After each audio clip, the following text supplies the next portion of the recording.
Hello, good day. I am Sir Von and I am going to present a topic on geometry. I am calling this presentation Virtual Geometry Lab. So let me share my screen. I prepared a presentation set of slides and let me present it quickly. So the title of this presentation is Translating Between the Geometric Description and the Equation for a Conic Section. That's the general topic, and in a while, I'll be presenting to you the specific lesson I would want to showcase in this presentation. So first, for that big topic, I have enumerated here the set of lesson objectives so that at the end of this, the set of lessons I will be presenting for the topic I have mentioned, I will be able to target the three objectives. That is, the first objective is for circles, the second objective is for parabola, and the third objective is for ellipses and hyperbolas. For the purpose of this presentation, I have decided to limit the presentation topic to that of circles only. And that's the first objective that you can see on this slide. So the topic that I've selected for this presentation is only circles. The objective that you saw earlier that I have flashed can actually be subtasked to two competencies. The first competency has something to do with deriving the equation of a circle of given center and radius using the Pythagorean theorem. The second one will serve as the second installment for the presentation. So for the purpose of this lesson, I will be focusing on deriving the equation of a circle given center and radius using the Pythagorean theorem.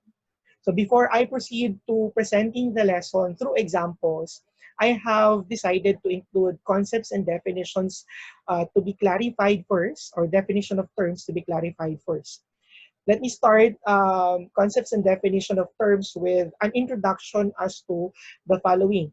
First, let us recall basic concepts of right triangles. I have here a right triangle, and with right triangles, you're familiar that the sides can be labeled as follow.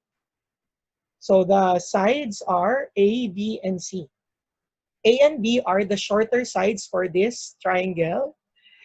The largest angle for this right triangle is 90 degrees. Opposite the largest angle is the longest side, which is labeled letter C. So once again, A and B are the shorter sides or the shorter legs of this triangle.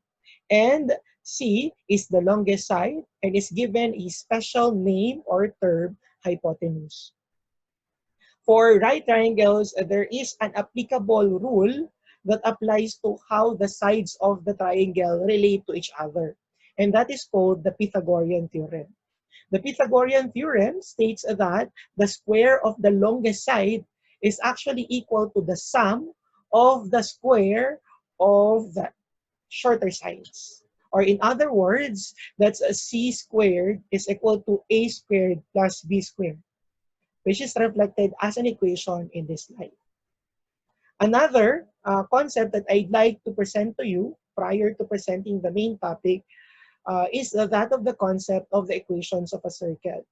There are two forms of the equation of a circle. The first form is the general form, and it takes this equation to express the general form. So you notice that it's equated to 0, and the expression is ax squared plus by squared plus cx plus dy plus e is equal to 0, where x and y are the x and y coordinates of the points of the circle. As you're familiar in your previous introduction to the concept of geometry, we define circles as a set of all points on a plane equidistant to a common point called the center. Here, A, B, C, D, and E are constants. The second form of the equation is called the center radius form. And it takes this equation to express the equation of the circle in the center radius form. That's x minus h squared plus y minus k squared is equal to r squared. If you examine the circle, we represent x and y as the xy coordinates of the different points of this circle. I already defined as a recall what circles are, and it's composed of different points expressed as xy on a plane. So if we are to consider a two-dimensional plane, and HK represents the center of a circle. So that's HK. And R represents the measure of the length of the radius. Another concept, and the last concept I'd like to present prior to discussing the main concepts of this topic is completing the square. Completing the square is essential in this presentation as it is the process needed to convert the general form of the circle equation in quadratic form to the center radius format. So here, you see an example. That's x squared minus 4x is equal to 0. This example is in its quadratic form. That's x squared. So the order of this equation is 2. So this is a quadratic equation. And in order to complete the square, we follow the steps. The steps are, the first one is, we consider the second term of the equation. That's negative 4x. And you get the numerical coefficient, which is negative 4. That's the first step.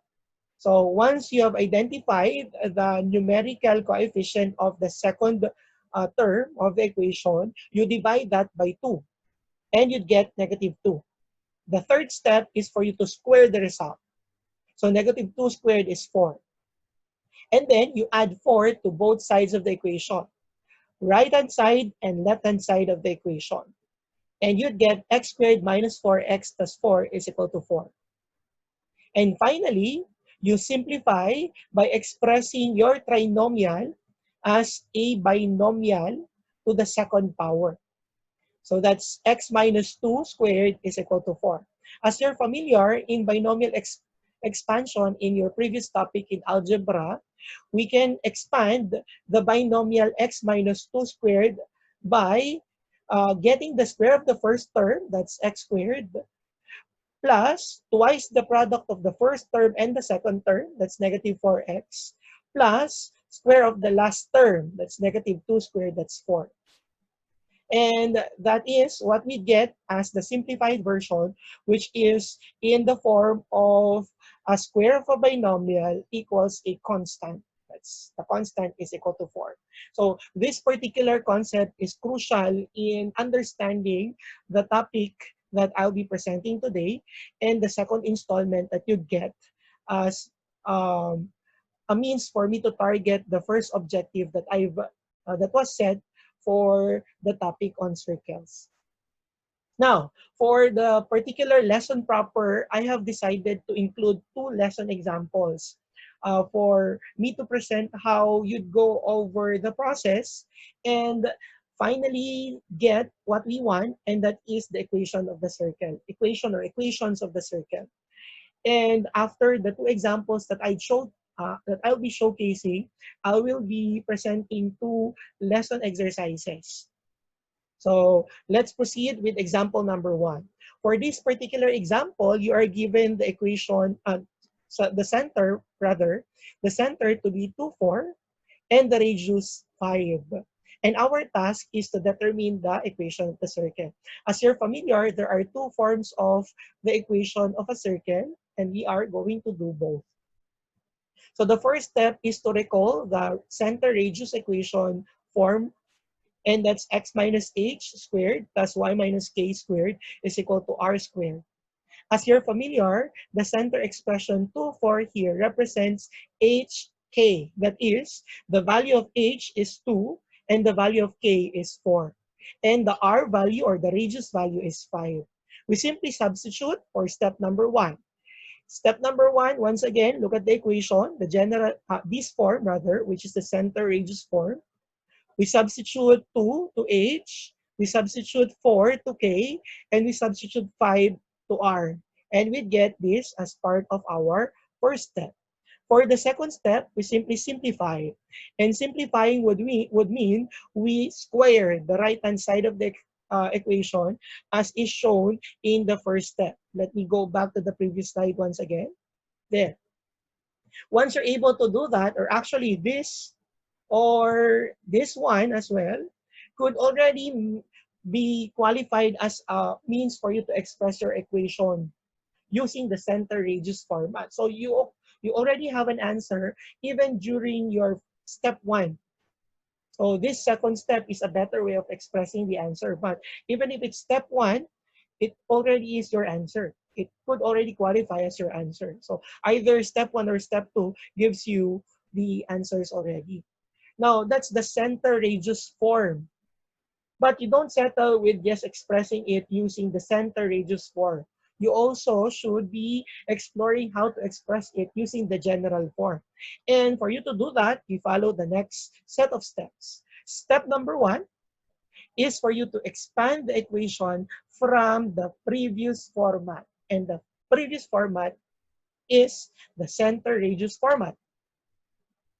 So again, this is the center radius format from your previous set of steps, 2 steps. The next thing that you have to do is for you to expand the binomials that you can see here. So the first binomial, to expand it, you follow square of the first term plus the twice of the product of the first and the second term, that's negative 4x. That's 2 times x times negative 2, that's negative 4x, plus square of the last term. That's negative 2 squared is 4. And then plus, you expand this as well. That's y squared. And then twice the product of the first term and the second term. That's 2 times y times negative 4 is negative 8y. And then plus the square of the last term, which is negative 4. Negative 4 squared is 16. That's what we get here. And you simply copy the right-hand side of the equation. The second step is for you to combine like terms. Examining your equation, you notice that only the constants have like terms. So 4, 16, and negative 25 are like terms. You combine this for you to get negative 5. And you simply copy the rest of the terms. And this now is your second answer. And that means that you have explored example number 1 already with 2 forms of your circle equation solved. So you were able to solve the 2 forms of the equation you need to do for example number 1. So that's it. We're done with example number 1. We now are to proceed to example number 2. Example number 2 has the following details. The center is 3, 5. The radius is 10. We simply follow the set of steps that was initially presented earlier. So the first step is for you to recall the center radius 4. That's x minus a squared plus y minus k squared is equal to r squared. And we simply substitute. Again, this is in the form hk. The h value is 3, the k value is 5, and the radius is 10. So we simply substitute. H is equal to 3, k is equal to 5, and then r is equal to 10. This now is compliant to what step number 1 is telling us. For step number 2, we simplify. So again, with step number 1, you already are able to express your given to its circle equation already. So that would qualify, but you can also simplify. You can expand 10 squared, that's 10 squared is 100, and get your final answer. This now is your final answer. That is one of the answers for the equation of a circle. And this form, once again, is the center radius form of the equation of a circle. Again, we still have another form of the equation of a circle, and that is called the general form. For you to do that, you need to follow the next steps. Step number 1 is to expand the equation. You have 2 binomials here. You expand these binomials. You get x squared minus 6x plus 9 plus y squared minus 10y plus 25 equals 100. And then second step is for you to combine like terms. Once again, you notice that the four other terms have no like terms, while the constants have like terms. 4, 16, and 100 are like terms. So you combine this, you get negative 66. And you copy the rest of the terms with no like terms. This now is our second answer for example number 2. And we're done with the two examples. So you notice that there are two ways for you to express the equation of a circle following the given center and radius. And the two ways to express the equations of a circle are, number one, the center radius form. And the second one is the general form where you equate one side of the equation to 0. So now we proceed with lesson exercises. For this portion of my presentation, you can actually pause and explore the given exercises. So for exercise number 1, you notice that I simply change the given values. You now see 4, 6 as the center value, and the radius is 8. So I propose here that you follow the template if you still do not find it easy to follow. So you simply substitute the values like H, the K value, and the R. You simply use this template, you can already get the answer. You can also do that for exercise number 2. You notice, by the way, that for exercise number 1, the values for H and K, which represents the center HK, are both positive numbers. So this template that I prepared actually is fit for positive numbers. Let's look at exercise number 2. So for exercise number 2, you notice the HK or the center values HK are positive 5 and positive 7. So again, this template will work for this particular example. Again, you can pause this presentation on this particular slide for you to explore further or to jot down or note the details of this slide for you to answer this exercise number 2. And for lesson assessment, I prepared 10 items for you. You notice that the first 5 items here follows the set of examples that I have given. That means that the values of HK are positive. Now, what is the implication of having center HK values positive? You recall your graph, your Cartesian plane. With your Cartesian plane, there are 4 coordinates. There are 4 uh, plane. There are 4 two axes. That's the X and Y axis, and you'd be able to find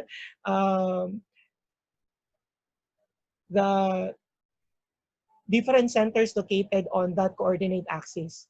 You can find the different quadrants of the plane to be quadrant 1, 2, 3, and 4. So there are 4 quadrants. If the center values are positive, positive, or the HK values are both positive, you will be able to find your circle center on the first quadrant. Now, if the H value is negative, and then the Y value or the K value rather is positive, you now have the second quadrant. If both are negative, you now will see your circle's center on the third quadrant. And if the H value is positive, the K value is negative, you find that your circle center is on the fourth quadrant. And again, the first 5 items here show that the H and K values are both positive. That means that you can find the center of circles 1 to 5 on the first quadrant. And then you notice negative 2 here. So negative 2, H, and then positive K. This is on the second quadrant. This is positive, and then this is negative. This is on the fourth quadrant, as well as item number 8 and 9. And for item number 10, both are negative. You'd find your circle on the third quadrant. So in determining the location of the center of the circle, it would be best, rather than imagining it, to try out graphing it. So I've actually prepared extension activities in relation to this topic. And there are two extension activities that I am taking for this presentation. Extension activity 1 is about graphing circle equations using GeoGebra, an application. You can download that application, or you can use Google or any other search engines for you to explore GeoGebra. And the second extension activity targets the second installment of the topics that need to be presented in relation to objective number 1 that I've showcased earlier. So for the second installment of this presentation, you'll find extension activity number 2 to be presented. So let's explore extension activity number 1 in relation to this presentation. So first, you can download the GeoGebra application with icon that looks like this one, and then with outputs that look like this one. So there are two examples that I did. And we can graph, and I can showcase to you how the application works. So the first step is for you to open the application. You can do that using your phones, your mobile phones. And I did that in my mobile phone. And for me to showcase that to you in this presentation, I did a screen record using Screencast-O-Matic, an application for me to record my screen. And that's what I'll be showcasing here. There, let me play that. So the first step, of course, is for you to encode the equation. As soon as you have encoded a portion of the equation, you can see the graph generated immediately. So it's almost instant. It's almost as instant as you type your equation that you'd see the graph reflected on the graph or on the screen of your laptop or cell phone. There, you're able to generate the first equation already. And for the second one, I have it here. So let me just play this. There. So again, you type your equation. Let me fast forward this. So once you're able to type your equation on this portion of your application, once you finish that, you will be able to see the equation immediately. So there. So as you're done, this is relatively bigger. This looks relatively bigger. And that's it. You're able to uh, visualize the graph of the equations you are exploring using the application GeoGebra. You were able to see as well in the screen record that you can actually zoom out or zoom in your graph, so that you can, if you want a bigger view of the graph, you can make it bigger or you can make it smaller if you want. And at this juncture, I would like to showcase how it's done using an online. So we can quickly search GeoGebra there.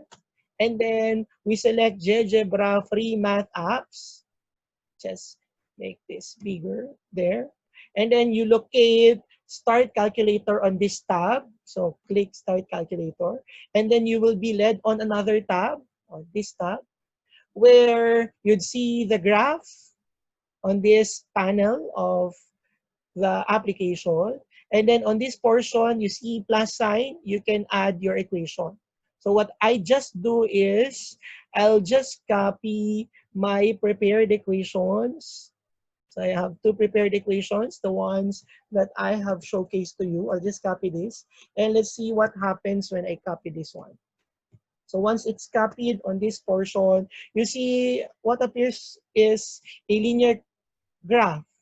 And you know that something's wrong here because you're expecting a circle. So you have to examine how the copying, what happened when you copied the equation and paste here.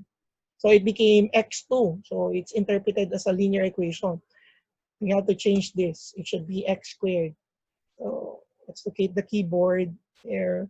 And then you click this, because that means squared. Oops. Oops, not working. There. Sorry. It should be here. That you'd put square there. So it became a parabola. And then you have to change this one as well to square. And presto, you were able to generate your graph, the first graph. And you notice that as expected, the center of the circle is on the first quadrant. You don't have to imagine anymore because you can visually see that the center of the circle is on the first quadrant. You can add another equation, the second equation that we did, and you notice that the label is also present. That's equation number 1. I just copy the second equation, and we bear in mind that as we copy this, as we copy the equation, it's being translated to a linear equation because the exponent is not copied properly. So you have to edit it. So that's x squared and then y squared. There. There. So you're able to see that with equation number 2, it's a relatively bigger graph, relatively bigger circle. So you now have two concentric circles here. And you also notice that somehow, yes, the center of the second circle is also on the second quadrant. So there you go. You're able to explore our extension activity number 1. For extension activity number 2, I've actually prepared in as part of my plan a set of instructions already. For lesson activity or lesson extension activity number 2, which is determining the center and the radius given the equation of the circle. So this time, you're not anymore given the center and the radius. That becomes your task. So your task now, given the equation of the circle, would be to determine the center and the radius. So it's the other way around. So that's the second installment. And let's examine how it's done. So quickly, so say you are given the example equation of a circle for x squared plus 4y squared minus 16x minus 24y plus 51 is equal to 0. And your task, when you follow these steps, is for you to arrive at an answer there that gives you the center of the circle. So the answer is 2, 3. And the radius of the circle, which is 1. And once again, that will be the topic of the next presentation. So that's it. Thank you.